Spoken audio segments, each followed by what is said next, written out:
欢迎来到巴巴娱乐呀频道，请订阅频道，所以大家不要错过当天最热门的新闻。我们今天的时事通讯包括以下内容：诚意流量被低估，衣食不待播王炸剧，肖战、杨紫诚意在列，第7部有望大爆。好剧天天有，今天就给大家安利衣食不待播好剧，哪一部是你的心心念念？第1部《长安的荔枝》，这里我们就把它比作大唐版《速度与激情》，由雷佳音和岳云鹏领衔主演。看到这两人是不是有些憋不住了？其实剧情搞笑之外，更多了惊险刺激。长安城小吏李善德在同僚的欺瞒下，从监视变身荔枝使，被迫接下为贺贵妃生辰，从岭南运送新鲜荔枝到长安的死亡任务。荔枝1日色变，2日香变，3日未变，而岭南距长安5000余里，山水迢迢，这看似是个不可能完成的任务。但李善德为保女儿余生安稳，无奈启程前往岭南。除了一路上与牛鬼蛇神斗智斗勇外，还争分夺秒地寻找保鲜荔枝的方法，同时优化运送路径。随着贵妃生辰的临近，看似不可能完成的任务，荔枝能否如期送达，我们一起拭目以待。第2部《淮水竹亭》，虽然杨幂版狐妖小红娘口碑一落千丈，但我还是对《淮水竹亭》抱有期待。一是希望在狐妖系列真人版中支棱起来，二来自然也有吃瓜因素，想看两个85花 PK 到底谁能占点优势。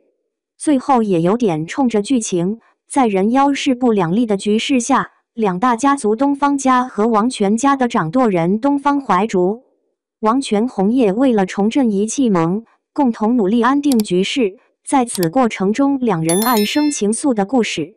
可以说融合了先婚后爱、家族权谋以及人族、妖族之间的诸多情感纠葛。故事线还是很明显的，再加上从目前剧照看，刘诗诗还真有点天选怀竹的既视感。但愿不被照骗。第3部《山河枕》，这部剧改编自莫书白的同名小说，由宋茜和丁禹兮领衔主演。故事发生在乱世之中，大将军之女楚瑜为了营救受秦王之乱牵连的恋人顾楚生，却惨遭背叛。镇国侯弟妻子魏运意外救下垂死的楚瑜，为保楚瑜清誉，魏家长子魏俊出面迎娶楚瑜。成亲当晚，魏俊奉上和离书，楚瑜重获自由。然而，命运的齿轮才刚刚开始转动，北狄来犯，魏家出征，却因太子与国舅的贪功，导致魏家7万忠魂葬身白帝谷，独留魏运。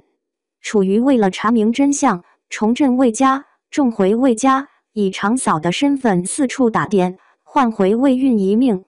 从此，两人立誓要查出真相。在这个过程中，他们的感情也逐渐发生了变化。整体来看，整部剧情非常吸引人，既有家国大义，又有禁忌之恋，还有权谋斗争。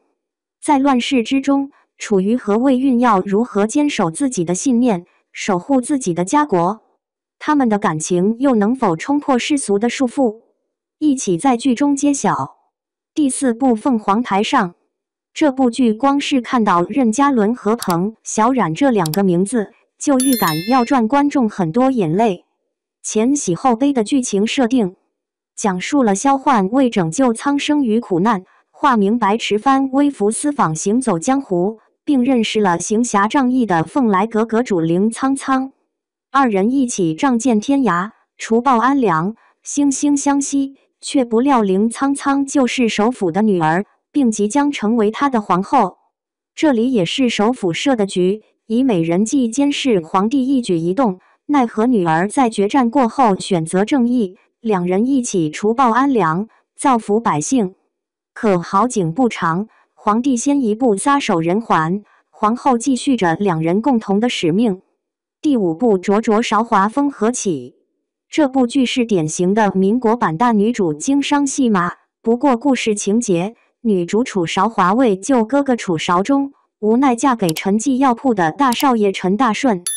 紧接着就是女主遇到挫折，丈夫和公公相继离世，女主一步步撑起家族企业。在感情方面，女主也是有很多暗恋者，初恋情人夏初与她本想开启新生活，却遭到陈二顺和陈母的阻挠。最终，楚韶华独自前往上海，在那里与经营奇才文之秋携手创业，历经重重困难，最终成长为一位胆略过人、重诺守信的女商人。但好在热依扎和杨佑宁演技方面都没得说，还是比较期待的。第6部《家业》，《家业》是杨紫继国色芳华的另外一部大女主戏码，以明朝中期的徽州为背景，围绕着制墨行业展开，讲述了一段充满爱恨情仇与家族兴衰的故事。李墨家族因供墨案迅速衰败，骆家墨业虽趁机崛起，却也受朝廷事务影响走向衰落。杨紫饰演的李珍是个聪明勇敢、坚韧不拔的女子，面对家族衰败，她勇敢地站出来，决心重振李墨的制墨事业。韩东君饰演的骆文谦同样为家族复兴努力着，他聪明勇敢，志向远大。原本毫无关联的两人，因家族命运走到一起，共同面对田墨家族的挑战，努力将李墨推向成功。在这个过程中，他们的感情也逐渐升温。第7部《藏海传》，这部剧从目前呼声看，有望成为爆款。故事发生在架空的大庸国，主角智奴是钦天监监正蒯夺之子，却因一场变故导致家破人亡，身负血海深仇。为了查明真相，为家人报仇，藏海如隐匿于黑暗的孤狼，步步为营，悄然潜伏在仇人左右。每一次探寻都似踏入未知的深渊，随着真相的轮廓逐渐显现，他惊觉灭门惨案背后竟是一张由朝堂权力交织而成的诡谲大网。每一步都危机四伏，个人仇恨与家国大义在心头激烈碰撞，而他能否在这场权力与阴谋的漩涡中找到出口？第8部《凡人修仙传》，这部剧讲述了平凡少年韩立通过不懈努力，在修仙世界中一步步成长的故事。在虚构的仙侠世界里，韩立是一个独特的存在，没有与生俱来的优势，仅靠自己的努力与谋略一步步登顶。这样一个充满挑战的角色，对演员的演技是一场严苛的考验。而杨洋演技一直备受争议，此次接下韩立一脚，他能否突破以往形象，摆脱油腻极端王标签，拭目以待。第9部《富山海》，这部改编自高人气小说《神州奇侠》的剧集，堪称古装武侠剧的又一巅峰之作。它巧妙融合奇幻、武侠、朝堂等多元元素，为观众呈现一个光怪陆离又充满侠义的江湖世界。故事以咸鱼少年萧明冥界小说男主角萧秋水的视角闯荡武林为主线，深度刻画少年成长的热血蜕变，江湖纷争的波谲云诡，以及家国大义的荡气回肠。同时，该剧由莲花楼原班主创精心打造，一脉相承的服化道美学、紧凑明快的剧情节奏，以及无可挑剔的制作水准，无疑让《富山海》成为了观众翘首以盼的古装武侠精品，绝对不容错过。第10部《水龙吟》，该剧源自藤平千结美改编的《水龙吟》，是武侠与玄幻的巧妙融合。罗云熙化身神秘高手唐丽慈，开启江湖游历。